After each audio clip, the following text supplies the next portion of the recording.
This is Sally Pinboy, and it's based on the fact that when I was a kid, I was a pinboy in a bowling alley, and there was this old guy who set the last two alleys and was unbelievable. I mean, he must have been in his 60s, and he was an ex-coal miner that even had parts of fingers missing, and he could still do it. Here he's about to be hit by a flying pin that comes from a thing called the flying setup. When the pin was in front of another pin, it careens off that and goes up in the air and usually hits a pinboy if they're not aware of that condition happening, or they just have bad luck. So here is Sally Pinboy falling into the alley after being hit in the head with a pin. That never happened to me, and I'm sure it never happened to the old pinboy, at least that I saw, though who knows. But it didn't happen to me, even though I set pins for 2 years. There used to be real people back there instead of it being automatic. We're talking about the early 1950s. These are acrylic 18 by 24, done probably 2009, somewhere around there.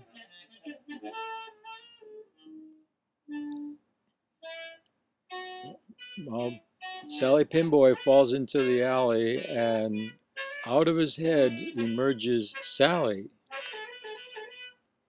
This is the most, well, one of the more extreme fantasy images I've done in recent years anyway, with Sally emerging completely clothed from Pinboy's head, hence why I call him Sally Pinboy, because she had been living inside of his head all those years, completely clothed,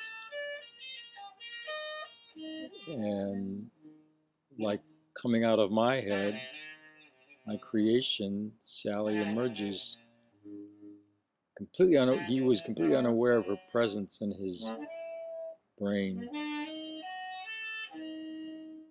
Now she and he meet, though she has known about him, he has not known about her. And she smiles in acknowledgement, and he is still baffled because he lives in that world of work and survival, whereas she's a little bit more colorful and creative inside of him. He hardly acknowledges it. You can see on the bowling ball on his hand, his parts of fingers are missing, which is true to the real guy. He's not me. He's definitely somebody else. Sally is me. Pinboy is not. He's based on that ex-coal miner Pinboy. So Sally climbs out the window to escape that grim reality that she's been living within all these years, and Pinboy looks over his shoulder at her, still in disbelief, in awe, wonder,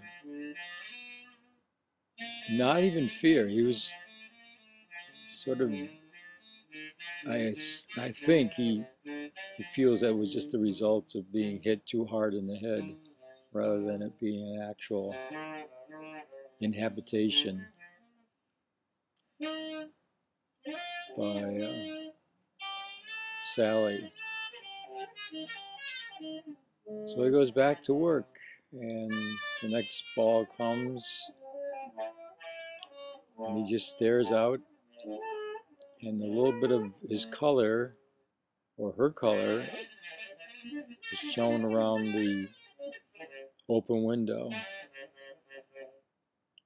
It's very much like the bowling alley I worked in. And it's all based on, of course, in Binghamton, the Laurel Bowladrome, circa 1952. I would have been 14 years old.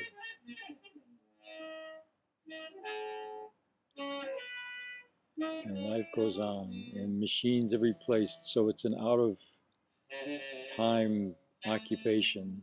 No longer are there pinboys.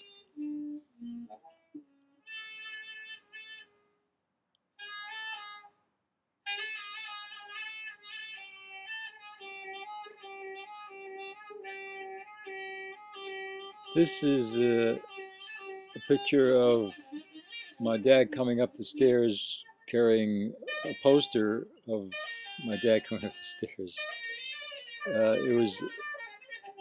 I was given the freedom to decide whatever theme I wanted to for an SVA poster, and I wanted to do Silas Rhodes, the founder of SVA, coming up the stairs bringing me a poster, which was the point. But Silas said he didn't like the idea of founders' portraits, so I asked him if it'd be okay if I used my father, who I'd used in other pictures, or Jack, whichever you wanted to. He said, sure. So I ended up doing that. This is not the one that was used as the poster. It was done later because Silas wanted the original, and I gave it to him. It's me in gray and my cat looking down. This is my dear friend who died all too young at the age of 44, coming up my stairs to visit me. I live on the top floor, so anyone coming up these particular stairs would have to be coming to visit me or going to the roof, workmen or whatever. So I call this series I did of people coming up the stairs as Stairing. And there's my cat Flesh looking down as my hand welcoming Gil, who was quite a character.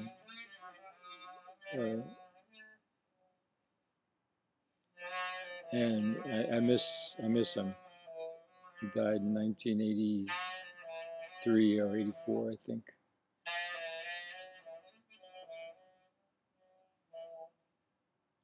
And here is what I call birthday. It's a long ago girlfriend bringing up a birthday cake.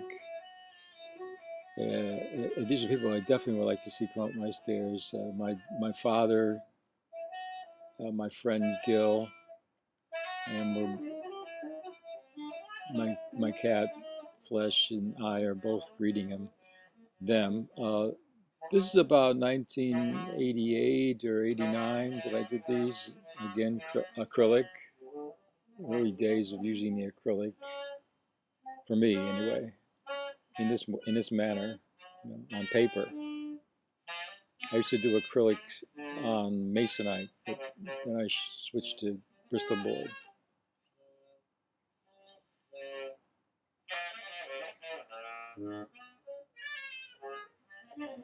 Now this is that same ex-girlfriend coming down the stairs in my house when I was a kid. So it's a completely fantasy arrangement here. Me looking at a painting I'm working on in my cellar studio that I worked on. I used as a kid around 11 to 12 or 13, up until 18, until I went away to art school in the 50s. But this is supposed to be now, not a time thing. And the ex-girlfriend's coming down the stairs barefoot with an art portfolio. She was an art student originally. We lived together for 5 years. And she sees me doing this painting of us having dinner in front of the TV set, and her cat, well, it was our cat, but she really knew cats better than me, is coming up onto the bed. But it's really my cat now, who sort of looked like her cat then. My cat Blur now, her cat Crow then. She's looking at it with a kind of, I'm giving her a chance to respond in a way I imagine she might, to see me painting a picture of us all lovey-dovey when we broke up. So I gave her the power to respond in a way that I'm not sure that she would, but at least she has a statement to make. I mean, she never did anything to my pictures, so it's not a true thing that she would do that. I'm sure she wouldn't paint on one of my paintings. But I want to give her the power of a statement herself instead of me having control. So in a way, I still have control because I'm making her do something that I don't think she would do. But at least she's not just without a voice. I guess that's what I'm saying. Whether I'm right or wrong about that voice is my problem. It wasn't meant to be malicious.